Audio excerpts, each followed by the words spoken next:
How fast do you ride now? More importantly, how long can you actually hold that speed before your legs start fading and you regret all of your life choices? What if you could ride faster and longer with less effort, all in just 50 days using a science-based system designed to improve your speed, endurance, and efficiency? I'm a professional cycling coach who has worked with over 200 cyclists, including professional riders, and in this video, I'll show you how to dramatically improve your performance in just 4 simple steps. Number 1, the 2 key workouts that make the biggest difference. Number 2, how to structure your training for maximum results. Number 3, how to fuel and recover like a pro. And number 4, which supplements actually make you faster. Even if you only follow part of this plan, you'll see noticeable improvements in your speed and endurance in just 50 days. Let's get into it. A common myth in cycling is that you just ride more, you'll get faster. Yeah. And like, I'll drink more coffee and finally become a morning person. Doesn't work like that. Imagine applying that logic to any other sport, like saying you'll jump higher just by jumping more, without strength training or technique. So to ride faster with less effort, you need to train smarter, not just longer.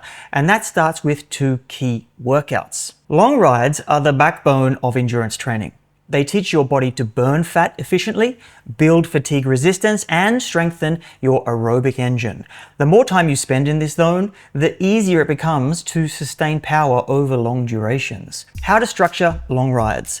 Number 1, the duration. Start with 2 to 3 hours and then build up gradually. Number 2, intensity. Forget fixed percentages of power or heart rate. Go by feel. Ride at an effort that feels productive, but still sustainably easy for a few hours or more. And you should be able to repeat this effort most days of the week over an infinite time span. Number 3, progression. Increase ride time by 50 to 30 minutes each week. Aim for 4 to 6 hours for the max endurance benefits. Number 4, additional options. Low cadence efforts, 5 to 10 minutes at 60 to 70 RPM to build muscular endurance, or tempo blocks, 15 to 30 minutes at 80 to 90% of FTP to simulate race efforts. These rides train your body to sustain power while making hard efforts feel easier over time. If you want to ride faster with less effort, then you need to push past your body's limits so it adapts. And by limits, I mean that the point where your legs are on fire, you're gasping for air, and you're questioning why you even got into cycling in the first place. Good times, huh? That's exactly what high intensity intervals do. Here's how to do it. Number 1, duration, 30 to 40 minutes of total interval time. Number 2, maximum effort but sustainable, either VO2 max or anaerobic threshold. And number 3, progression. So weeks 1 to 3 start with something like 4 by 4 minutes with equal rest. Weeks 4 to 6 increase to 5 to 6 reps. And weeks 7 to 9 shift to longer efforts, say 6 to 8 minute intervals for continued progression. If it feels too hard, extend your rest periods. If 3 minutes isn't enough, take 4 to 5 minutes. And start with fewer intervals. Do 3 reps instead of 4 and then build up from there. With just 6 to 8 sessions, you'll see noticeable gains. Threshold work takes 12 to 14 weeks, but it's essential for long-term progress. Now, why do you only need these 2? Well, there's something I haven't told you yet. And that's if you want to maximize endurance and speed, combine long, low-intensity rides with targeted high-intensity sessions and get the best of both worlds. In fact, the new buzzword in cycling training is durability, and it's all about this combination. Durability is the key to riding stronger for longer. Think of your fitness like a phone battery. Some riders are like an old iPhone. It looks fine at the start, but then it drops to about 1% after 2 hours. Others, they're built like a Nokia 3310, still going strong after 5 hours of suffering. Durability is your ability to maintain power late into a ride. It's what separates strong riders from those who fade when it matters most. Why does durability matter? Historically, cycling performance focused on VO2 max, threshold power, and efficiency, but new research suggests that these metrics degrade at different rates as fatigue builds. Some riders can hold power late into a ride, while others collapse after a few hours, even if their FTP is the same. This is where durability training comes in. So how do you train durability? And don't worry, these are all part of the structured plan I have later on in the video. Well, first you want to combine long rides and high intensity workouts. Most cyclists do either long endurance rides or intense intervals. You need both together. Combining them conditions your body to push through fatigue that happens late into a ride. An example here, finish a long ride with 3 or 4 short VO2 max intervals to mimic race fatigue. You also want to train in a fatigue state, so doing back-to-back hard days trains your body to sustain power when you're tired. So ride at tempo or threshold late in the long rides to force adaptation. And this is why pros do hard efforts deep into long rides, because it mimics race conditions. So an example here, a high intensity session in day 1 and day 2, a long endurance ride with hard efforts in the last hour. Number 3, strength training for better fatigue resistance. Heavy resistance training improves cycling durability by strengthening muscles and tendons. Now you're probably wondering, how do you set up a program that uses these workouts effectively? I'll show you that in a moment, but first, you need to understand something crucial. You can have the most perfect training program in the world, but if your nutrition and recovery aren't dialed in, you won't see results. Nutrition and recovery is the missing piece. So let's start with what to eat to become a great cyclist. Number 1, carbohydrates, your premium fuel. If you're getting set to complete a difficult training session, which is really any interval workout that's going to include 16 minutes plus of effort way above your FTP, then you're going to want to make sure that you're properly fueled up. Some great options here are oatmeal, bananas, whole grain bread. Also, timing matters. Don't eat right before riding. Eat 2 to 3 hours before your workout. And a lot of cyclists ask me, what if I train early in the morning and don't have time to eat 2 hours before? Well, fueling early morning workouts is a challenge because you haven't eaten for 8 to 10 hours and you have burned through about 80% of your liver glycogen overnight. At the same time, you don't have time to eat and wait around for an hour before you get on your bike. So what can you do to ensure you have a great morning workout? You want simple, quick fueling options like a banana and sports drink, gel and water. Just make sure that you eat as soon as you wake up and you will be fine. Number 2 here is protein. Protein is what repairs and strengthens your muscles after hard training. And it's not just for bodybuilders, it's also for cyclists and endurance riders. Aim for 1.6 to 2.2 grams of protein per kilogram of body weight per day.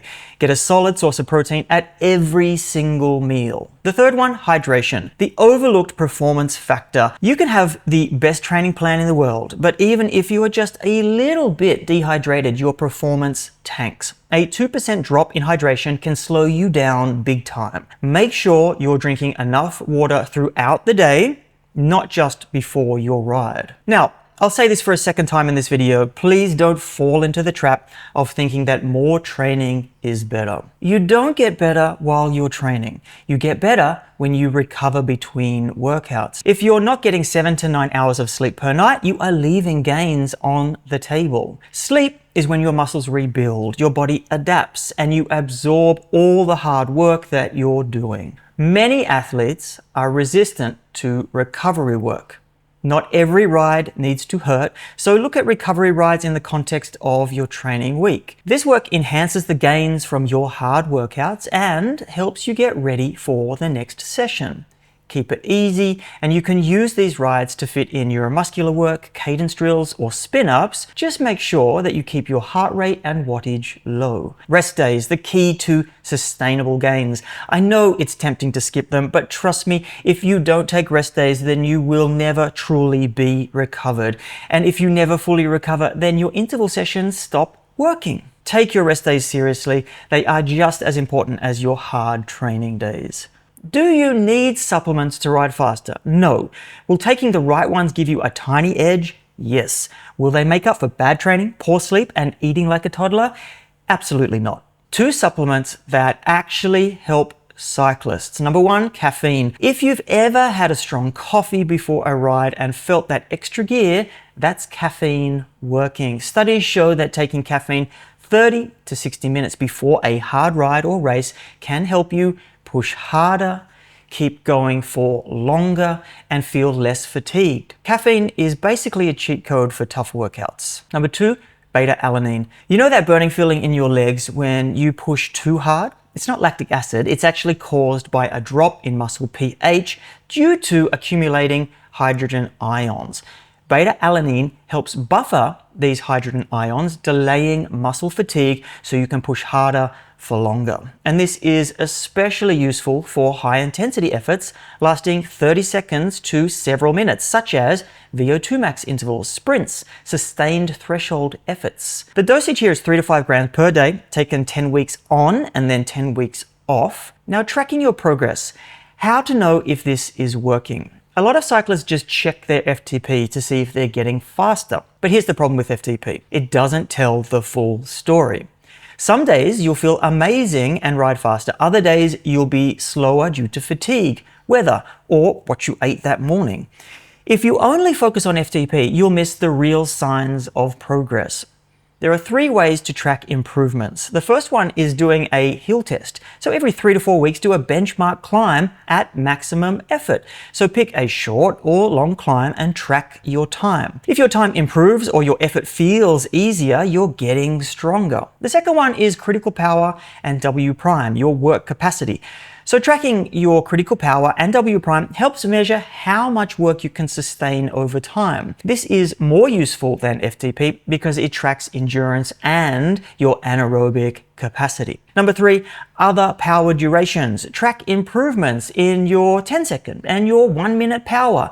Look for trends over time rather than single test results. How to put it all together. Now that you know what to do, let's lay out a weekly plan to get the most out of your 50 days. Your weekly training plan looks like this. On Monday, rest. Tuesday, VO2 max intervals. Wednesday, it's an easy ride and or strength. Thursday, a tempo ride. Friday, easy ride and or strength.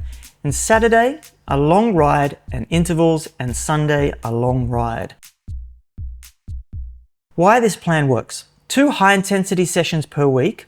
Research shows this is optimal for improving power without overtraining. Long back-to-back rides on weekends maximizes endurance and durability gains.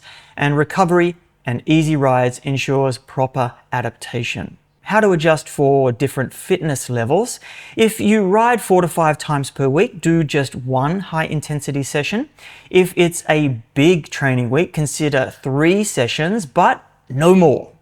This setup gives you enough intensity and recovery to maximize gains without burning out. Adjustments for beginners. Ride a maximum of 4 times per week to allow recovery. Adjust total training time.